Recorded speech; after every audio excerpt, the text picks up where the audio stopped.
I'd like to call the Charter Review Commission meeting to order. Roll call. Balmer. Here. Craig. Here. Deeth. Here. Denning. Here. DeRue. Here. Hayek. Here. Kuchera. Here. Maliabu. Here. Item number 2. Patel. Uh-oh, That's what you have to be last in the alphabet. duly noted. We don't count anybody after. Last but not least, Stephanie. Item number 2, we're going to adopt the draft minutes as presented or amended. Do I have a motion to approve? I move to approve the meetings. Second. Moved and seconded. Any discussion? I want to thank the clerk's office for the thoroughness of the minutes also. I'm sorry, Yes. we didn't catch who seconded that, sorry. Okay. I'm sorry, I'll say, yeah, Patel and Kuchera. That's my fault on that one, so. All those in favor signify by saying aye. Aye. Item number 3 on the agenda is the motion to accept correspondence. We've received 2 pieces of correspondence, one from Mr. Baker and one from Mr. Dunn. My suggestion is that we accept those pieces of correspondence, and we will discuss them future when we get to that particular item in the review, charter review. Move to accept correspondence? I'll second. Moved by Deeth, seconded by DeRue. Any further discussion? Just a question, we're going to be getting stuff throughout the duration of this process. Do we need to accept correspondence at each of our meetings? Or is there any way to streamline that?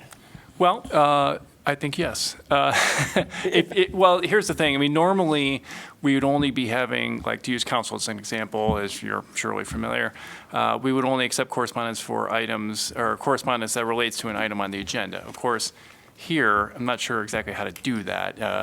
Presumably all the correspondence you'll be receiving is about the charter. We think, in speaking with Kelly about that earlier, we thought it'd be easier to just accept it as it comes as opposed to trying to set correspondence aside. Let's say, for example, that you folks, 5 meetings from now, we're going to talk about districts and so forth. And it's going to be hard for staff to kind of remember, oh, that goes at that meeting. And then when's that going to be? Well, maybe it bumps around. And so we just decided it would probably be best to just accept the correspondence as it came, then it's included, and that's it. And it doesn't take long to do it, as you saw. It doesn't. No, and we've probably spent more time talking about it. Right. I just thought if there could be a standing, Yeah. we accept whatever comes in and we throw it in the hopper and we get to it when we get to it, that would work too. But I'm fine with Look at whatever. them ahead of time, though? I mean, Sorry? can we look at things as they come in ahead of time? Or, We're working through that. We've established an email address for you folks, but I can't remember if Kelly is. Still working. Yeah, we're still working on making sure that it gets to you folks. But I typically it'd be forwarded the included one- in the packet that you folks receive. We're working through kind of whether there will be kind of late handouts or something if it comes in, as its name implies, late. But yeah, certainly you folks should all be receiving it ahead of the meeting. Thank you. Okay. Item number I think 4. we need to actually vote, though, did Yes, we? we do need to We need to give Oh, a, we didn't vote on. well, they have me You here, threw me off the Chairman. course, didn't we? All those in favor signify by saying aye. Aye. Opposed, same. Thank you. Item number 4 is to discuss the process for the review of the city charter. I'd like to make some suggestions to my fellow commissioners that we take the charter and give it a total review, start from the beginning, because I think it would be to the benefit of all of us and the public that we get through it. We can do this probably in a fairly reasonable time frame, but I just think it would be worthwhile to get us up to speed, and then those areas that we, during the review, those areas that we deem important to talk about, and ones we've received correspondence on, and one that each of us would like to talk about, then we circle back to that particular part of the charter at a later, that section at a later date. If that would work for everybody, I would appreciate that. Works. That sounds great. Do we need to move that? That's what we're going to do. I don't know that we need to necessarily. Okay. The other thing, when we talked about this, about disseminating information to the public, and informing them of what we are doing, which I think is an important part of the process too. And I know in previous charter reviews, they've gotten a list from the library, or I think it's probably a whole different thing now, how we can disseminate the information to let people know what we're doing and ask if they have input to give us. So- I will agree, just because, we're serving the public, the community, so they need to know, first of all, who we are, what we do, and Right. if they can participate, because their input is very important. The other thing that I want to suggest, if it's agreeable to the commission, is that at the end of each one of our meetings, that we have a public, time for public discussion. We receive input on the items that we've discussed, if that would work for everybody. Of course, we will have a public hearing, obviously, once we've decided on a course for the charter with the recommendations. But that would be my suggestion, that we have that on the agenda at the end of our meeting, that we allow like 15 minutes for the public to come forward and speak to us. We'd have to do that for future meeting? I don't think we can. We can't do for- it now. We can't do it this meeting. I'm just suggesting. I think that's a good For idea. future meetings, that we allow, we would just take the input. We would not necessarily engage. We would just take the input, if that would work. Okay? Yeah. Sounds Similar good. to what the city council does. Yeah. Yeah. Right, They many allow respects. public comment. Yeah. Yep. And you think at the end is better, or do you? I think so, because it would be, they would be commenting on what we've discussed. So Okay. that way we'd get Makes input sense. from the public there. Okay? Makes All sense. right, great, thank you. Mr. City Attorney, would you have anything you'd like to add? No, just one point of agreement. You mentioned that we commissioners would not be engaging with the public. The reason for that is open meetings. That is, if someone comes up and raises some issue that we have not noticed up on our agenda, then we can't have a lot of discussion back and forth. We're just, commissioners are there to listen, say thank you for your comments, and then move on to the next speaker, and that's why. The only other hesitation I have about the comments, as you've described it, Mr. Chair, kind of public comments being after, is I assume you would then not want to be making any final decisions about what you do if you're going to subsequently invite public comment. And so was your vision that you would actually take whatever action the commission's going to take at a subsequent meeting or something? Right, Yeah. we would just take the input, Yeah. receive it, and then if we needed to act upon it at a later Yeah. meeting, we could, or just take it if somebody wants to give us their input. Sure. As opposed to like the council model, for example, where they take public comment first and then, their discussion, council discussion, they take action on that item and then they move on. That's the other way of doing it. That's how council does it. We could potentially move that comment period earlier once we get to the later stages where we're locking in final decisions. Yeah. Possibly, that's a possibility, John, and what I was thinking, we definitely would have a public hearing, Yeah, a formal public hearing. Right, Yeah, it's right. part of the process. at yeah. least one of those, so, okay? I think it's good to allow the commission to have time to reflect on those comments. Great. Sometimes when it's at the beginning and we're having to make a decision on something that's been given to us, I think it's really hard to process that information. I think if we take it at the end, it allows us all to take what we've discussed as well as the public comment back, have some time to process that, and then come back and discuss it the next time. I agree. Yeah. Is that okay? It's fine. for everybody? Any other thing about process that anybody would like to bring up at this point? Item number 5, initial review of the city charter.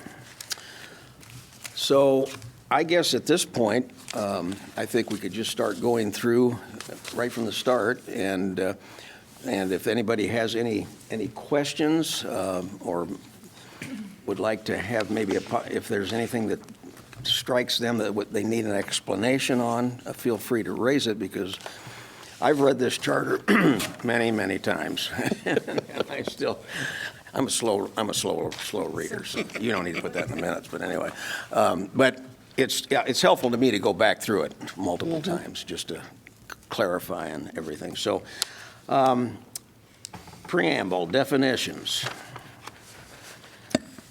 Excuse me, Chair. I just wanted to say Yes. too, I want to make sure everybody had gotten in their packet the, And I'm sorry to interrupt. We can all hear you just fine, but I want to make sure that the, Yes. audio is being picked up there. So if Sure. you can speak into the microphone, thank you. okay, I'll try, Eric, do better. I just want to make sure that everybody got a copy of the Model City Charter, the 9th edition. I know it was sent out in our packets, because as we go through here, it's a great reference tool.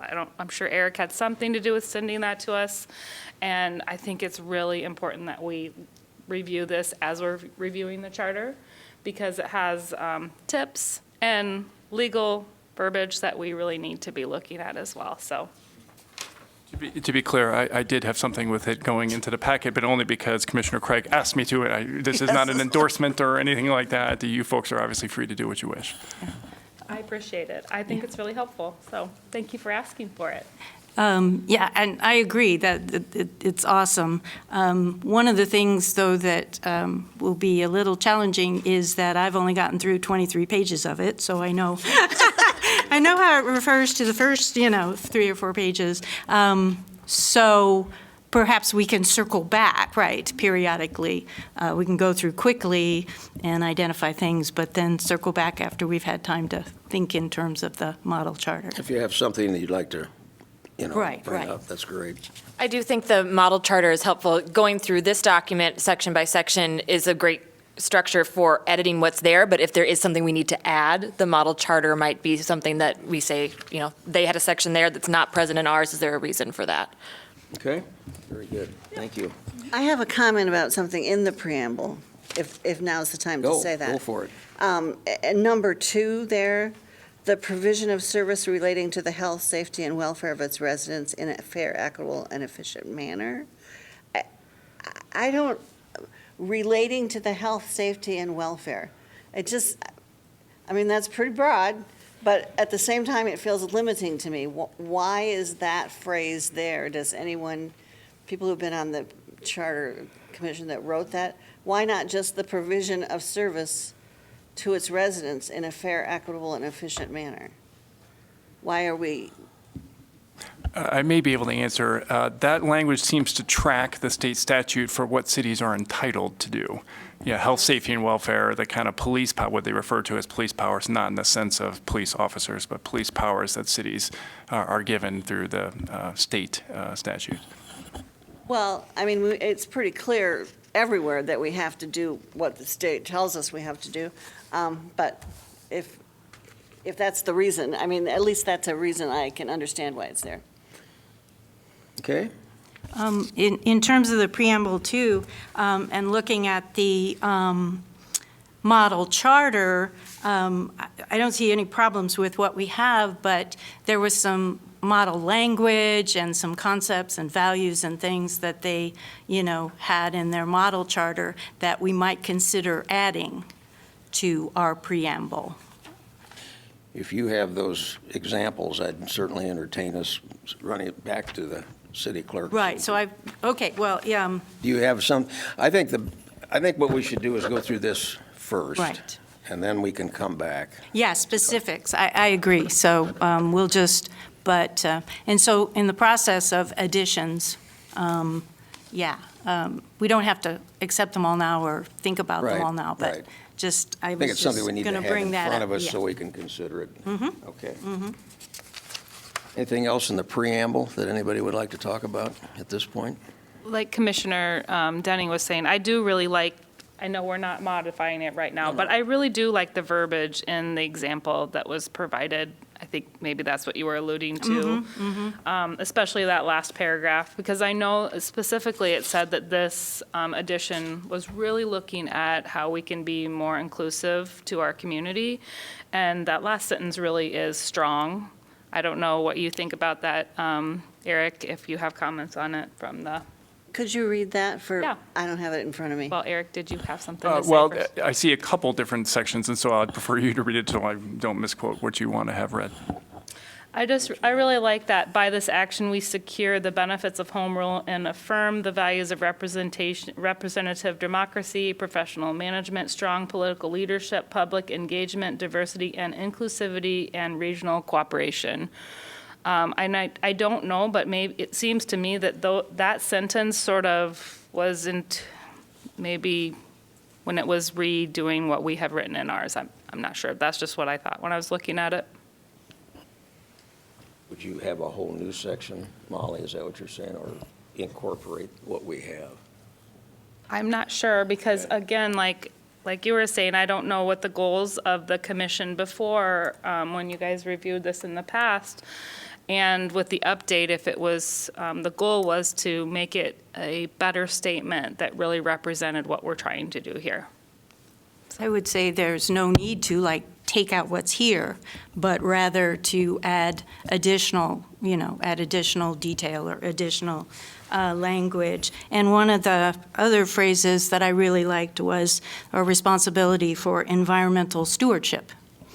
So, yeah, there are a number of values and concepts that we could add without, taking anything away from what's already there.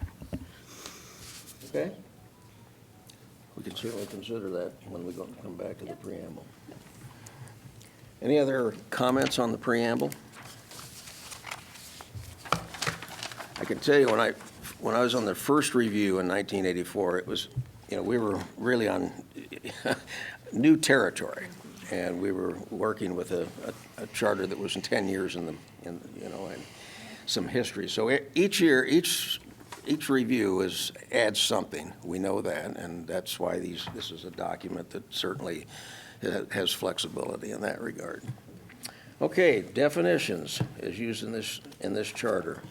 Are there any definitions that anybody would like to speak to? Yeah, there's a number of references throughout the document to qualified electors, and the distinction between eligible and qualified has really faded ever since the Election Day registration law took effect in 2008. So you can be eligible elector even if you're not already registered to vote. All you have to do is show up with your documents and register on the spot. So if we can keep an eye for that term qualified and maybe clean it up as we go through the whole process. Okay.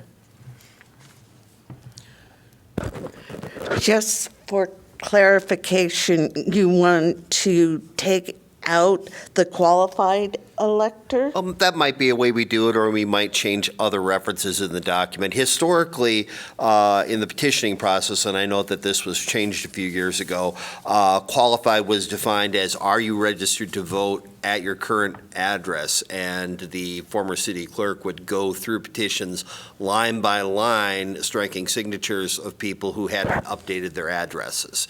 And even though they could update their address at the polls and be eligible to vote. So, sorry, that's what you get for putting somebody who works in an auditor's office on the commission. That's something we should have, that should be on the list to look at. Yeah. Especially in light of changes in law. Yeah, for sure. Okay. Thank you, John. Yes. Thanks, John. Anything else under definitions? We'll just have to keep an eye on it, I think, because, as we go through this, we may need different definitions based on what we decide to do moving forward. Okay. Article 1, powers of the city. That's pretty self-explanatory, I think. I was just a little unclear of the savings clause. I mean, I think I know what that means, but I'm not sure that I'm correct. Right, it's just that we don't throw out the baby with the bathwater, that if some single section of the charter is challenged as unconstitutional, let's say, the whole thing doesn't go, we just sever off that one portion and the rest remains in effect. Hey, Eric, are you aware of any changes in state law or otherwise that would require us to make modifications to this charter? My memory is there were a couple of things that had come up in the interim that I don't know if they would be required, but would certainly be worth bringing forward for your consideration. I don't have that list with me, but I'll be sure to bring it next time. That'd be helpful. Great, And thank you. there's several items currently pending in the legislature. And there's also some very nice language that, again, would just enhance the section 101. There's some language that would make it stronger, I think. Okay.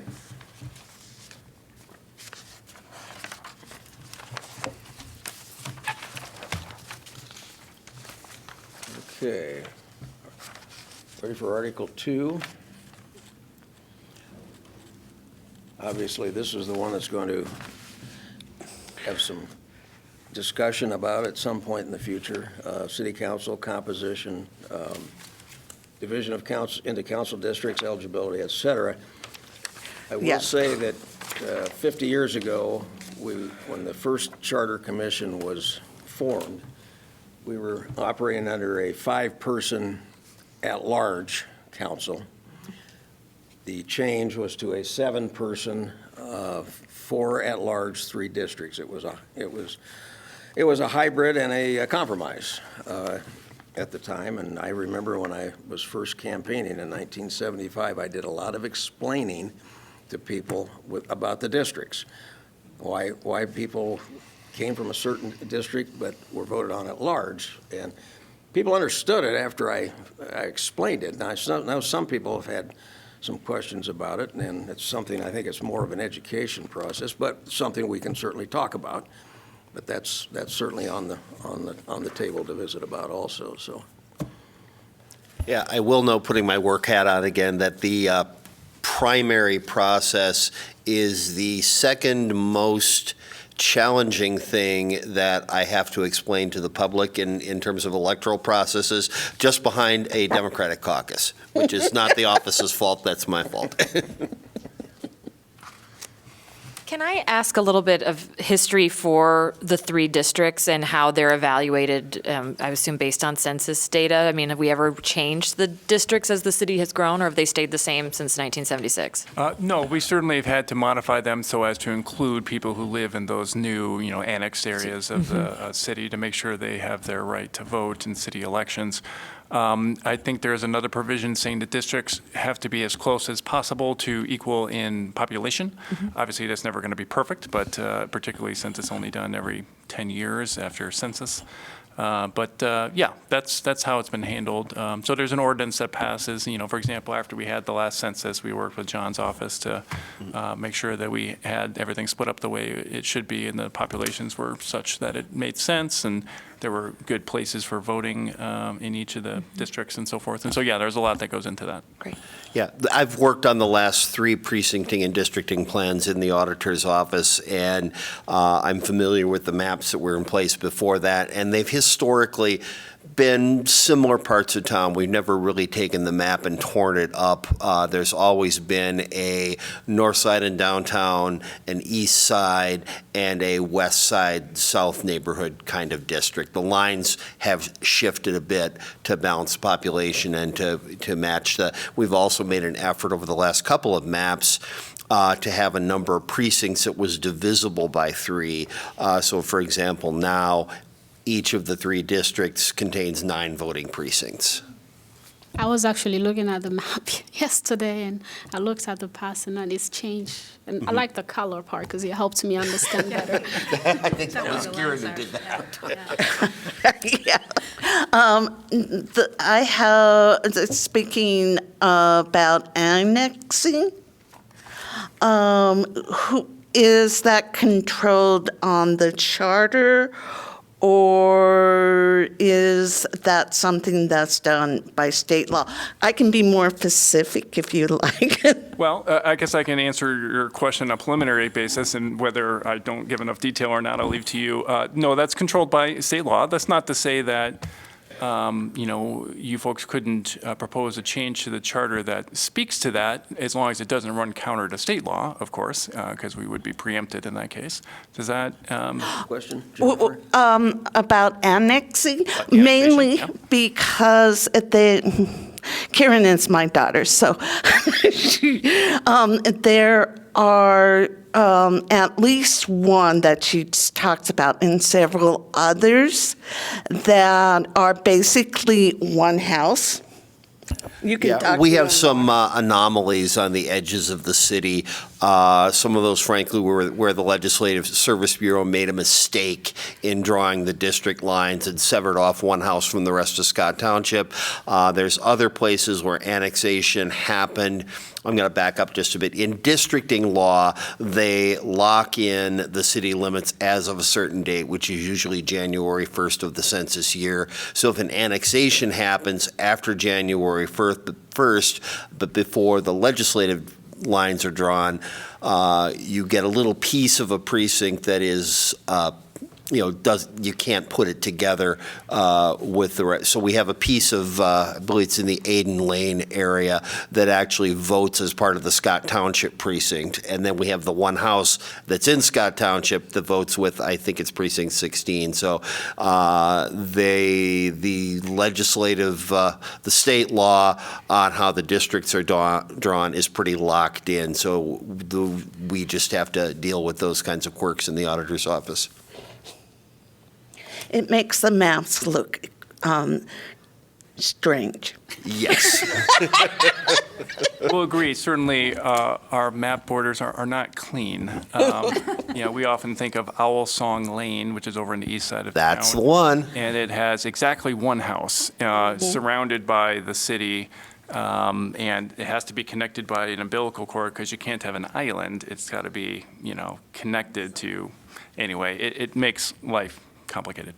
But if you're in a residence that's annexed into the city, you get to vote. Oh, yeah, if you're annexed into the city, you're a city resident and You're you in vote. a like- district. Oh, yeah, Yeah. for sure. So but it's messy because our hands are tied by state. Yeah, so that Aiden Lane area would be in District B, I believe B is the East Side District. It's in that district, but it's not in an Iowa City precinct. It's in the Scott Township precinct. But it's in the city limits of the city. Is there anything else under city council that anybody, So if you put this as well in the context of the model charter, a lot of what we have is exactly that. We have 4-year staggered terms, unlimited terms. We have a nice mix. They recommend the hybrid model of some at large and some district. And the only way in which we differ is the election of those district representatives, where, it's district voters choose their representatives, whereas, and the other difference is, do we decide whether we want to go from a primary general election to a ranked choice voting general election, which again, then you have less problem with it being unrepresentative because at the primary, you get a really low turnout. So those two things to consider. Unfortunately, the legislators have decided that we shouldn't do rank vote, but we can have that in as an addition that rank, if it becomes legal, then we'll do that. Yeah, I don't believe that bill has passed yet, but it seems very likely. It's in a bill that's got some other items that I think it's likely to pass, that we would not be allowed to use ranked choice voting. Now, whether that would mean we would be allowed to put it in our charter just in case for the future, that's why we have a lawyer here, another lawyer here too. that's why we should talk about this at Yep. that time. So, is there anything else under Article 2? Anything about appointments, about the mayor? Well, I imagine direct election of the mayor will come up. I mean, we just flag it Would as assume will be all in that section. as well. And I just want to note that, at least reading the minutes from the last time the Charter Commission met, they had extensive discussions about compensation. And so I don't know if that's a topic that we're all interested in, but they were trying to make sure that people from lower socioeconomic classes could be compensated at a level that they could participate in government, but also not have the compensation be so high that it would have people try and pursue it as a full-time occupation. And so they were talking about how that could be adjusted if it belonged in the charter. So I just want to flag that came up 10 years ago. There's also the number of council members, which I personally am supportive of 7 and don't see a need to change that. But I've heard people say a larger council would be more representative. But I'm just saying it might come up as Sure, something somebody can talk might about. talk about. Yeah, certainly. Anything else under Section 2? Like Mackenzie was saying too, and then the example here too, I think it's really good that we as a commission spend time in this document looking at the ideas so that when we review this in detail, that we're ready and prepared for those discussions so that we can ask Eric the questions we need to ask and move forward with that agenda item. Okay, anything on appointments, rules, records, vacancies? Anything in that section, section 2, that strikes anybody immediately? In 2.12, as a former library director who was not appointed by the city manager, and I'm not sure of the status of the airport person these days. The airport commissioner, excuse me, airport director answers to the airport commission, not to the council or to the city manager, which is, I'm sure, As the does point the here. library board. And Right. I've noted that, I think that there should be some recognition of that in section B. Just some, or appointed by the city manager or other body as identified, and then give the ordinance, the local ordinance where those two things are different. I don't know why we've never had that in there before necessarily. And likewise State in law. C, a council member may not interfere not only with people under the control of the city manager, but also with the library director and the airport person. Or more general is that wouldn't be able to be employees appointed by a commission or board. Sure, yeah. I mean, just recognition that there are a couple of department heads that aren't appointed by either the city council or the city manager. Yeah, the It's county always has good. similar with health and other departments, Veterans Affairs. I think it's good to clarify that, so you're right. Yeah, and I'd like us to look at in 212, B and C, whether there's any inconsistency there or confusion caused by, whether there's any inconsistency between basically the last sentence of B and all of C in terms of expressing views and interfering. I could see how the line could be blurred. I think it's worth at least looking at. Yes, that's a good point. Okay, anything else in Article 2? Article 3, nomination, primary elections and regular election. Again, when we talk about the situation with the districts, that may come up again. Another item, I'm not sure if it's even possible under state law, but putting my work hat on again, the timeline, the turnaround time between that October primary and the November election is very, very, very tight. Until 2017, we had an election schedule where September was a school election and then November was a city election. Now those are combined. We've got that open date in September, and it would make turning around the ballots a lot easier if we were able to have that primary in September. But again, I'm not sure if that's even possible under state law. Do you know? I don't, off the top of my head. I can certainly look into I think that. between us, we can figure it out. Right. Okay, Because I feel like Coralville has a primary on a different date than us, don't they? The only other city in the county that has a primary is University Heights, and the old-timers in University Heights tell me that they never have actually had a primary. They came really close once. They had 2 candidates for mayor and 10 for the council. If there had been one more, they would have had to have had a primary. Most cities that had primaries or runoffs in Johnson County abolished those provisions after they had to pay for one. okay. Article 4, city manager. And there are many provisions in here and well written and documented, I think. Anybody have any particular questions on those? Eric, do you have any feedback on this one, or is this something that we should come back to get feedback? review. Probably come back to it, yeah. I haven't looked through every portion of the charter in order to prepare feedback. Okay. I don't, frankly, I don't want to lead. I want you folks to, I want to facilitate your discussions, Sure. but, and I'll certainly call things out if I feel like they need to change as we circle back to the individual Yeah. portions. But for using this as an example, I would want to know, when you enumerate a laundry list of duties, Yeah. that tends to arguably exclude other things that are omitted, and is that an issue? Yeah, I mean, of course, No. they've got the kind of catch-all at the end, perform such other and further duties as the council may direct, Fair enough, yeah. but, you know what I mean? But I take your point. Yeah, and back People to to lift the, 40 pounds, you know? to the airport and the library. In number 5, you just need to add, provided by state law, this charter or local ordinance.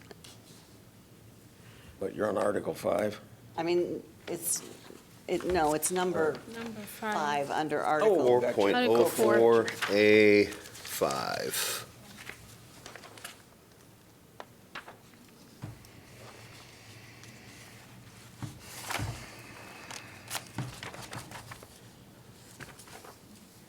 Okay. Anything else on city manager? It's pretty well written. Okay. One, I mean, does state law give any, prohibit the city manager from doing anything? I mean, Other than things that we would all be prohibited Right, from right. doing. No. Again, as I mentioned last time. more and more, sorry. Right. There, right. There are several forms of government that are specifically delineated in the state code for which cities can select to organize themselves. But again, with a charter city, we kind of, write our own recipe and then call our own shots. And with home rule, again, that's been slipping away in recent years. There's been more and more state preemption, but yeah, we can kind of call our own shot. As long as it obviously does not interfere with any state or federal law. We can't say we're going to hire a city manager and only pay them 50 cents an hour, It has to be at least $7.25, right? Well, I'd right. imagine a lot of these are delineated because this is Right. he's the chief, he or she It's is the job chief description. executive officer of this. Yeah, it's the job And description. it really is. Now, was there a city manager prior to the charter? Yes, Okay. there was. And there were some volatile times back then. Okay, boards, commissions, and committees. Article 5. Well, looking under B, it also looks like the legislature may be abolishing anything like our current police review board. I think they've taken that off, John. Yeah. Oh, they that- did? Yep. That Okay. did not make it through the That second didn't make funnel. it through the funnel. Okay, well. All right, Although, never for mind. example, gender balance, Yeah, Right. so I don't know if that's in ours or we've just always complied with state law, which has just recently changed. Right, so it will be effective July 1. So ironically, we are ordered to balance gender, at least for the boards and commissions that are spelled out by state code. You are not one of them, for example. And so technically, the council didn't have to balance gender with your appointments, although it has historically done so even when not required. So come July 1, we more or less will be required to not do that. That is, you can still consider gender, but if council were to say, well, it looks like we've got, 5 men and 3 women, so we definitely need to appoint a woman. That would be a no-no because it'd be an illegal quota. Now, they can say like, well, we've got an imbalance here. It'd be nice to appoint a woman, but it gets to be a little confusing. But yeah, July 1 is when that changes, the gender balance requirement. Is that for all commissions, or is that only for the ones required by state law? Only the ones that are required by state law. And you said that the charter is not part of it. Would it be in the future? The Charter Review Commission is not one that's required by state law, so it would not be affected either way. Okay. Does that answer your question? Yeah. Okay, anything else? Article 6, campaign contributions and expenditures.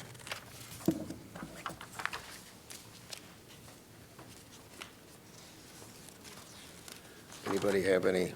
Were there some issues with the legality of a contribution limit? I know that at one time it was 50 and that was thrown out, and then it was raised to 100 and nobody's really talked about it, but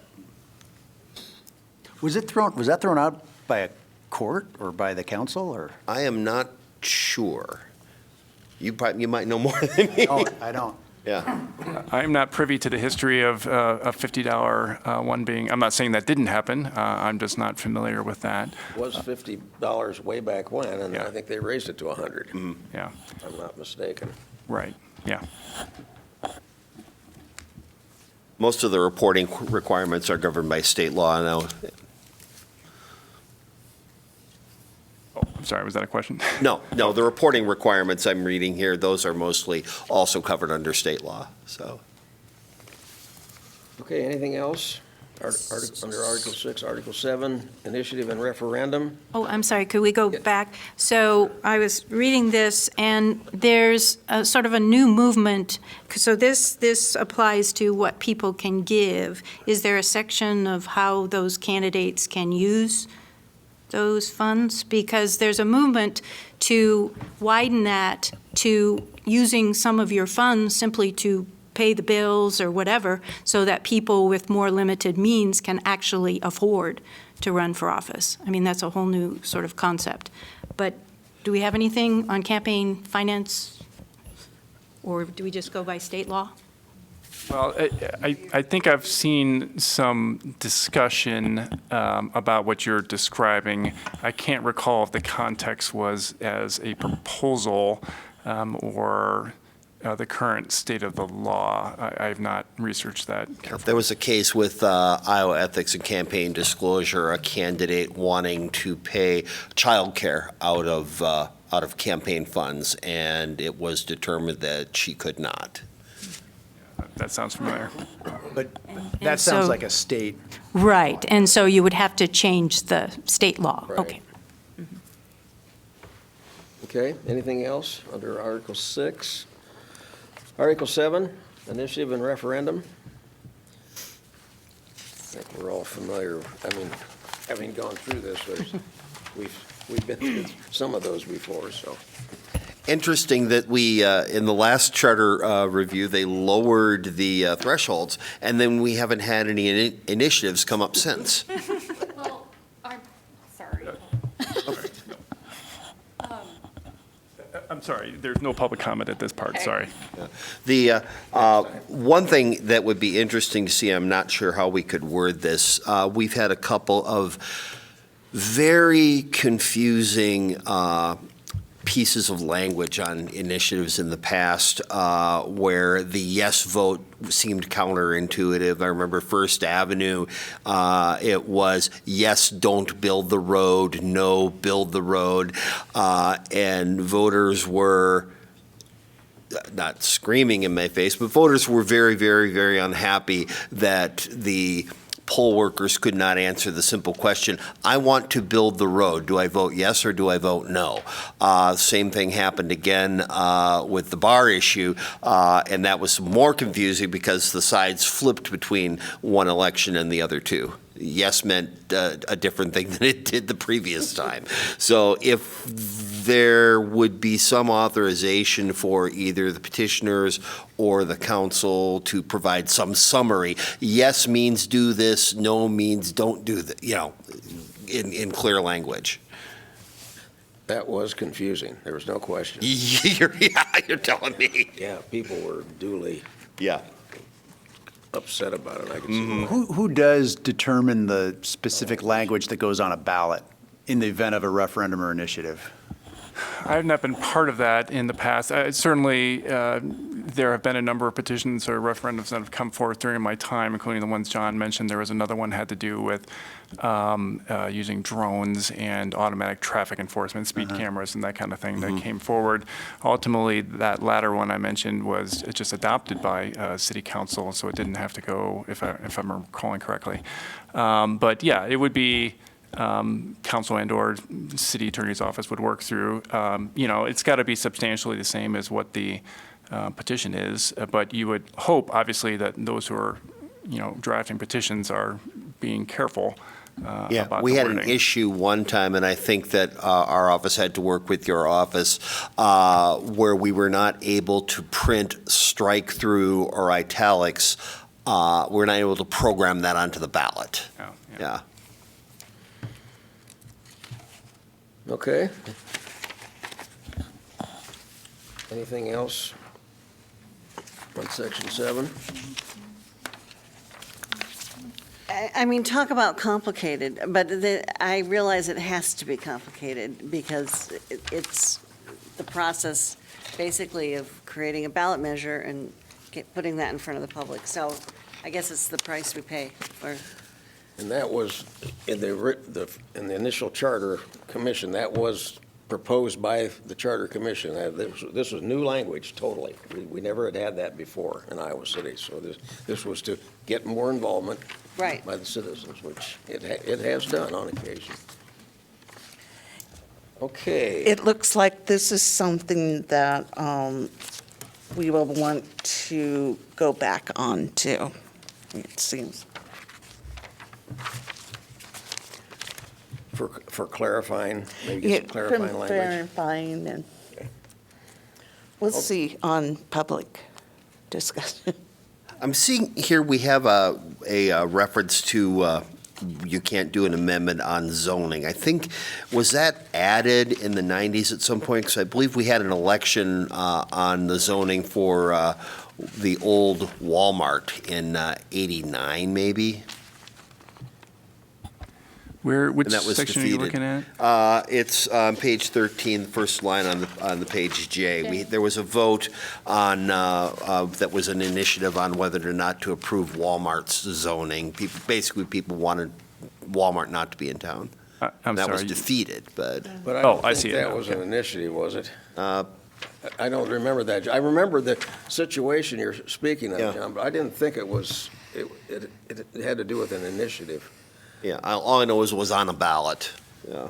Well, the only, I don't know is the answer that I'd better start with here, but again, offering some supposition. Planning and zoning matters are largely controlled by state law, and so I suspect that carving out a separate provision for handling it through initiative would violate state law, would be my best guess. Okay. Well, we're at charter amendments and review. So did anybody have any comments or questions relative to that?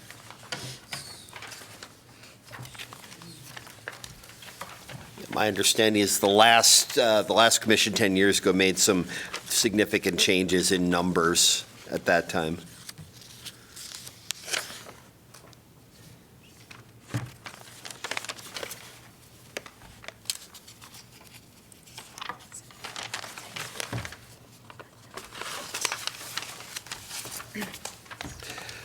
Specifically, what are you referring to?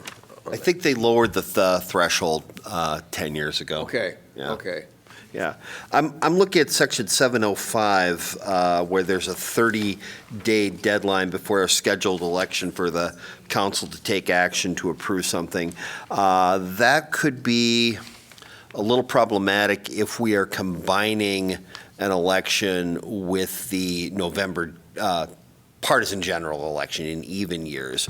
Ballots have to be prepared 45 days ahead of time for overseas voters, and so you could have a situation where you've prepped a ballot with a question on it, and then the question gets taken off of it. That actually happened to us during due to some litigation with the Hoover School issue. I think that was in 17. So maybe moving that deadline back a little ways to comply with federal election law. Yeah, and just apropos that, Eric, I think it would be really helpful to us if your office, as it goes through this document, on an issue like this with referenda and initiatives, have there been changes in state or federal law that impact somehow the deadlines, the processes, et cetera, set forth in the charter, whether they're inconsistent with it or render them obsolete or prohibited, or even just sort of less convenient, such that we might want to re-examine a deadline or something like that. I could do that. I know that's a lot of work, but there just have been changes in voter registration and in voting, as John can attest to. But Right. Well, let me ask you this just for clarification, because I'm sensing that the structure of your commission's review will be, this is the initial review, and now we're going to go through in greater detail. This meeting, we're going to do Article 1, this, whatever the case may be. Get too deep in the weeds too fast? Well, I'm not saying that. I'm just saying that I'm assuming that when requests like that are made, do we want more detail about this provision, that I deliver it when you talk about that provision, as opposed to I give you an answer next time and then 5 months passes but I want to make sure that that's okay with you folks. Is that consistent with your expectation? Or do you want answers initially kind of right away and then hope we remember the answer when you get to it? I think it'd be nice if we had something from you in the packet of the meeting where it's going to be, so you don't deliver it to us at the meeting, so we can put it in the context of what the other issues are. So if that information was in the packet, that would be useful to me. Sure, I can do that, but what I'm trying to differentiate is, for example, the one that Commissioner Hayek just mentioned is about the initiatives and so forth, which is in Article 7. My question is, do you want it next meeting, or do you want it when you folks talk about Article 7? I mean, my personal feeling is Yeah. we are going to need to essentially come up with a schedule of sections. We're going to, on this meeting, we're going to tackle 1 and 2, and in the next meeting, 3 and 4, and that kind of thing. And as we approach those meetings, that would be when I would want staff input. I suppose if you come up with something beforehand and you're just dying to get it in front of us, that's fine too. We'll have it. Right. Or if you got something you could just shoot down right away saying, no, that's not going to. Yeah, that's fine, too. Oh, yeah, I will do my best not to let you wander off the path. There are guardrails and so forth, and I don't want you to waste your time thinking about something hard only to have me tell you at the end, that's nice, but you can't do it. Never mind. So yes, I will do what you're suggesting, which is going to be easier, frankly, or more manageable for me in my office too, so that we're, And I kind of think it helps chunk at a people, time. as Molly alluded to earlier, just having the material in advance of the meeting and allowing us to just digest and think about it is really helpful. On the fly decisions on fairly complex issues are hard. Yeah, sure. I have a question on the charter amendment myself. The council by resolution may submit a proposed amendment to the voters at a special city election. I thought that those were presented at a regular city council election. And it says special, that's on 801 charter amendments. And I've always, because I know the first time we voted on this in 1975, we voted at the regular city council election. We voted for the charter. I just would like to have that clarified, I think, because it seems to me that you wouldn't do it at a special city election, you'd do it at the regular city election.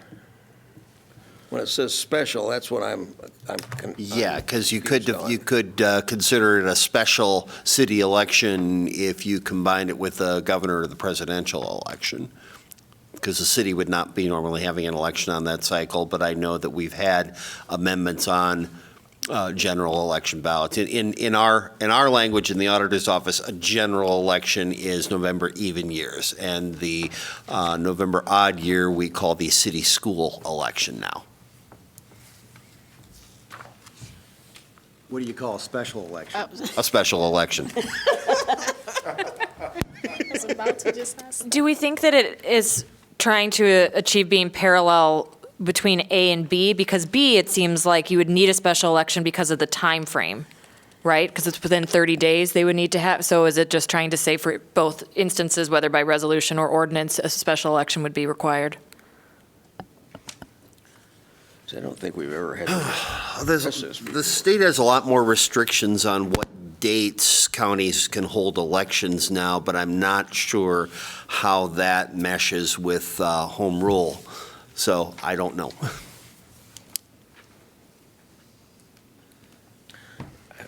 I don't remember us having a special election, to tell you the truth, but Is it the word special election that you have? what's that? Is that the word special? Yeah, that's what's confusing me a little bit, when it says special city election. Is there another word that could be used besides special city election? Unless there's a reason that language was inserted. I don't, Yeah, a special election has no particular meaning to me, although it implies it's not at the general election. Right. Kind of like when council has a special formal, that's just not at its regularly scheduled time. It's in an altered date. Yeah. And my assumption is voter turnout would be lower at a special than a general, and so you have concerns about it being representative if council does this and then has a special election, that the voters aren't really voting to change the charter at a level of representation you would like for something so serious. But if you combined it with a even year election, you'd be having much, much higher turnout. So, Well, but all right, so this is something for you to look at, Eric, as we go through this. We're not going to answer these questions tonight. that's the reason I raised it, just talk Yeah. about it. Okay, they're all special to me. let's talk about item 6, tentative meeting schedule, and then what we're going to talk about at our next meeting. Thursday, April 25th, everybody have that on their calendars at work? And if the commission is amenable to this, I think we should talk about Article 1 and Article 2, at least. That's going to provide a lot of discussion, and not that we'll arrive at any kind of a conclusion, but we'll have a good dialogue amongst ourselves and be able to start to flesh this out a little bit, if that works for everybody. Can I ask a process question? So I have a work conflict and won't be able to make it to that meeting. Is there a way to submit things in advance, or how do we handle, I guess, in general, absences from meetings? Sure. Well, you would not be able to vote on any matter, although I don't really know if this, we'll be voting anyway, other than forming consensus, I'm guessing, as to potential changes. But you can certainly submit, just like any other member of the public can submit, input if you want to offer it on Article 1 and 2. Thank you. And I won't be at that meeting either, as I said when we set this meeting schedule. I'm in New Yeah, on York. April 25th. Correct. All right. Well, because that's 2, let me make sure that we have a quorum. Let's think about that then, because those are probably 2 of the more important That's the heaviest lifting we've got, yeah. issues that we need to talk about, and to have 2 of you not available, I don't think we can. And we'll probably have to have more than one meeting because certainly Article 2, you'll want public comments, Well- right? Or no? Right, and it'd be nice to keep the process moving as much as we can, but we've, I think, identified the key areas that we're going to be talking about. Perhaps we review Article 1, and then we could call it a shortened meeting. And we've got the preamble as well. So I think Preamble maybe and Article between the 1. preamble and Article Preamble 1, and that's enough to chew on. I also think we should decide on how, speaking of process, how we're going to go through this. We need to make progress as a commission. I think we probably need to take our temperature and get sort of tentative consensus input. On this section, here's kind of where we're thinking we're going to go.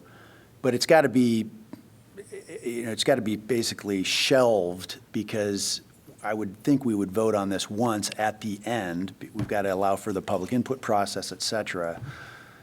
So we want to make progress. We're not holding ourselves to it. It's not set in stone.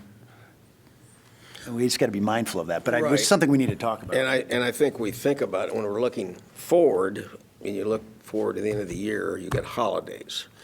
If we, the Thanksgiving and Christmas holiday, we need to somehow, if we can, have somewhat of a framework decided then, maybe that, because ultimately it would be nice to submit to the council, let's say if this may be ambitious, in January, because I know it's a year term, but at least then that way they could respond to us.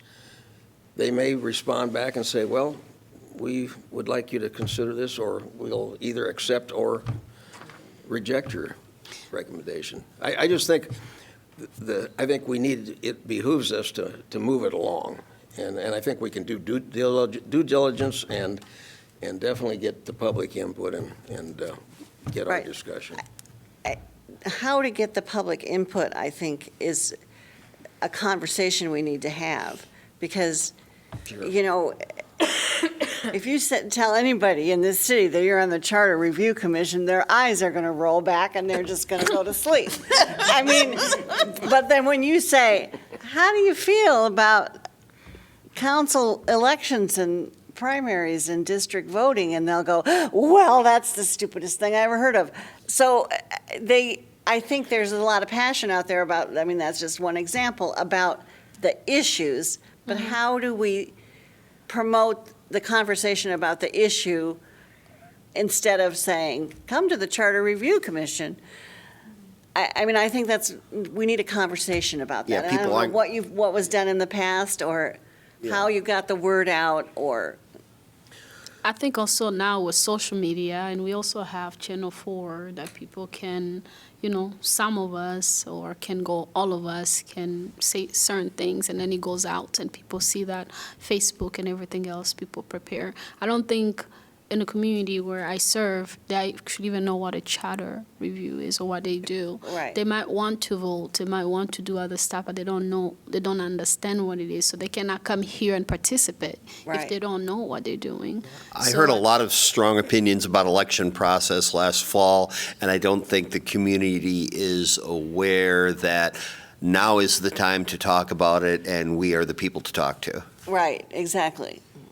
So I agree with Chair Ballmer by saying we should charge ourselves with getting it to the council sooner, because that's where the message is going to get out, right? Right. I mean, they're going to talk about it at their council meeting perhaps, and then there will be discussion. Plus, we have our own page now that you can subscribe to as a citizen to get updates from our meetings, which I would also encourage people to tell your friends that want updates to subscribe to that so they can get the emails.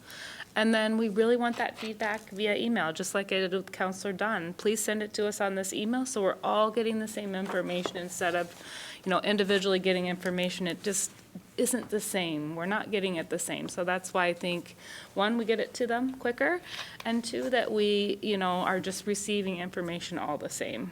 So. I just have, Councilman Matt, I have a question about what you said. After the public comment, we're going to decide on it, and then we're done. Is that on that day meeting or at the end? I didn't understand what you meant. Well, I think we probably have flexibility. I would, but it's something for us to decide. I mean, I guess I'm of mixed feeling or mixed opinion about, you know, voting on, let's say, changes or no changes to sections 1 and 2, and not having an ability to revisit that, because things we might do with respect to the other sections of this charter could impact that. I feel like we probably need to vote on this once Okay. as a completed package.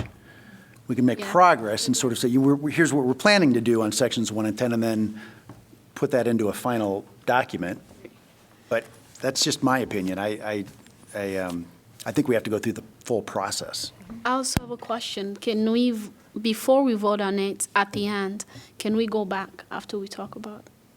I'm sorry, can If we talk about Article 1. Yeah. Can we discuss it for once and that's it? But then you say at the end, vote for all of it, all the articles at once, or each article at the time? Do you mean each of the amendments? I mean, you won't necessarily be amending each article. That's, of course, entirely up to you folks. But is it, I think what Commissioner Hayek is suggesting is, you know, for example, talking about the preamble in Article 1 or 2 or whatever this next meeting. Let's say you folks propose, changes A, B, and C. All right. That's, consensus, A, B, and C, yep, okay, that's great. But then you move on to the next meeting in Article 3, and you go back, oh, shoot, actually, we need to, because we made this change to Article 3, we need to correspondingly, make that change here and so forth.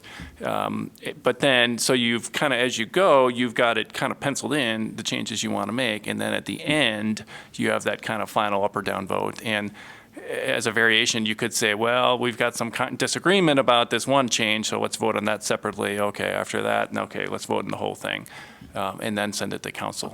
Does that answer your question? Yes, Great. thank you. But it does give us the option that there is a issue that is more contentious even among us as commissioners. We could have a vote on that issue Yeah, separate that's from sort of entirely up to you general folks. broad strokes Sure. changes we all agree on. Yeah, right. The other thing, it's getting the information disseminated to the media. We have very, very poor media coverage anymore, unfortunately. Right.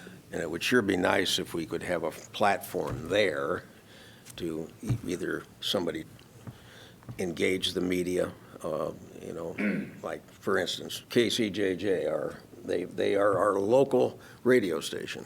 They would give us a forum for that. So that might be worth exploring, just to explain what we're doing. So Okay. people, that way they know, okay, this is the 10-year review, and we want people to be engaged in the community, and we're having these meetings, and we're going to be disseminating information, and we need feedback. That's just one avenue. But Right. see, we have no local newspaper coverage anymore. Right. I mean, I know that's really unfortunate, because 50 years ago, we had great newspaper coverage, and everybody knew what we were doing here.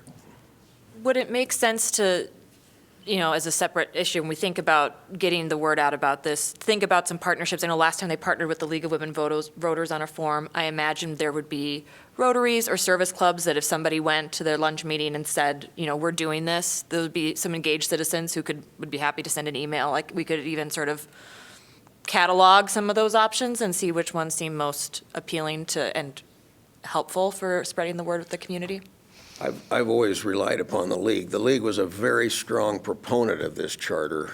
I mean, they were actively involved, and I don't know what their activity has been in that intervening period. I don't think it's as much. Are you in the League? Yeah. So I don't know. I'm saying that maybe I'm incorrect in my assumption, but they've always been the catalyst on a lot of this. But And the city's got a communications team that Sure. can think about Right. this and Right. figure out some creative ways to solicit input. Yeah. And I think we could also rely a little bit on the city council. If we could do something that at their meetings, the mayor could say, here's the topics that are coming up for discussion at the Charter Commission meetings, because people who are passionate about a variety of political issues in Iowa City are usually in the audience or sometimes watching council actions. So, I mean, they're the people that get the most attention, you're right. And if we could rely on them a little bit to help us get that word out. Ken, I mentioned it at the last, at the very end of meetings, and unfortunately, that last meeting that came at about, I don't know, it's after 10, it's almost 11 o'clock at night, so I'm not saying there were a lot of viewers at that point, but noted the first meeting of the Charter Review Commission and said some flattering things about you. And so I will readily concede that was probably not the best or most thorough avenue by which to communicate with the public. As Commissioner Hayek mentioned, we do have a communications department, and so, I can certainly communicate with them, and we can kind of try to get the word out. But on the other hand, we don't want to get out ahead of our skis with what you folks want. I mean, so maybe that's, use your KCJJ example, maybe that's identifying who you'd like to be interviewed, if interviews are forthcoming. Because this body only meets every couple weeks, I'm a little uncomfortable with just having the communications department have free reign to, put something out there. But we can certainly have them prepare something for the next meeting if you'd like. We're not there yet. We're Right, just getting right, yeah, started. yeah, This okay. is, Yeah. so. It's Okay. just mainly to let people know. But give them a heads up, and then maybe they have ideas. Right. And I think to speak to Commissioner Malibu's, did I pronounce that all right? Malibu. Remarks on there are communities where, for some of us, it's hard to understand. So if there are trusted sources to help educate those communities or trusted forums where we can, where we can provide, that kind of information in a way we know, so they can ask questions, in a way we know that they are understanding what we're doing. Sure, there's always, and I think for immigrants and refugees, mostly social media will work because we pass along through WhatsApp, through Facebook. And what's important is to know who we are, the people that are serving. So when we use social media or Channel 4, I'll prefer to have few of you, because we've done with the police, where you say few words about what's going on and it pass on TV.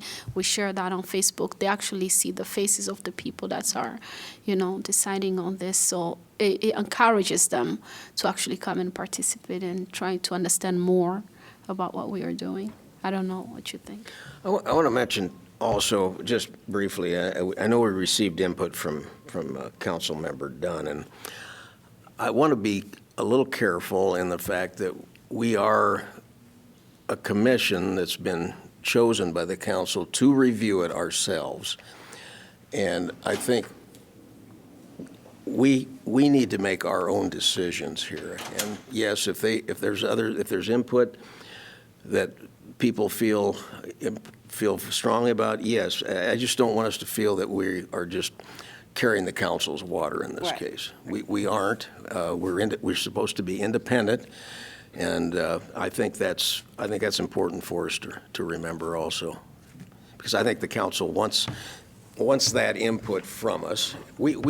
I think all of us have been around. We know what people's perspectives are in many respects here, but I just think we are supposed to be independent. That's what the Charter Review Commission was formed for, was to give an independent review. So I would just encourage everybody to keep an open mind, because I certainly am. Okay? The other thing I would say, I think that's helpful. Let's keep an eye on, or let's keep in mind what our ultimate responsibility is, and that is to provide the council with a product. At the end of this process, we will have a product which will be basically this charter with, as many or as few edits or amendments as this commission thinks is appropriate. But we will be voting on and giving the council a document at the end of this. So just I think it's helpful to keep that in mind. Okay? So we will be meeting April 25th, and we'll be discussing the preamble and Article 1, right? Okay? And we will have a time for public comment on that after the meeting. Okay, at the end of the meeting, right? Right. Okay. The only other thing that Kelly wanted me to point out to you is that the second Tuesday is May 14th, as you see on the agenda. The fourth Thursday happens to be the next week, May 23rd. So if you're fine with that, we are too. But if you felt like 9 days was too tight and you wanted to move to May 30th, that would be fine too. Up to you folks. What's your pleasure? I don't care. Either works for me. Well, that seems like fuzzy math. How's that? You say May, It's because, that 30 days, 31 say May days, what's the 14th? first day of the month? May 14th. and And May 23rd is the fourth Thursday. Month's end in which day? okay. Yeah. That's good. 23rd or 30th? Let's keep moving. Let's keep moving and go on the 23rd. What do you think? 23rd? Yeah. Is that okay? All right. Okay, we're I set. guess who knows when the Also, second that's easier Tuesday for is of me June. because by the 30th, Could I'm be going to like be a little bit second more or busy at something. work. And I will unfortunately miss both of those. I have grandmother duty out in California, so, Tough job. yeah. Have to continue to lead your lives, everybody, so that's exactly But right. as we talked earlier, then, as we said, we could submit something. Sure, For absolutely. people to think about. Okay. Yeah. Okay. Let me note that if you are expecting to be missing, please let Kelly know for a couple of reasons. One, well, Mark, you probably saw at the end of the packet, there's kind of an excuse, unexcused kind of, thing. Not that she is your mother or grandmother. we'll send you to the principal's office if you don't. But the other more important thing is if suddenly 5 of you are absent and we didn't know, well, shoot, we don't have a quorum and we can't meet, and now the 4 who do show up wasted their time because we'll have to send everybody home. So we want to just know that so we can reschedule. Certainly, thank you. Last time we had on our agenda to discuss our summer, when we were going to meet this summer, which we did not get to, and I think Kelly had wanted us to get to that as well, and I didn't know if we had thoughts about that.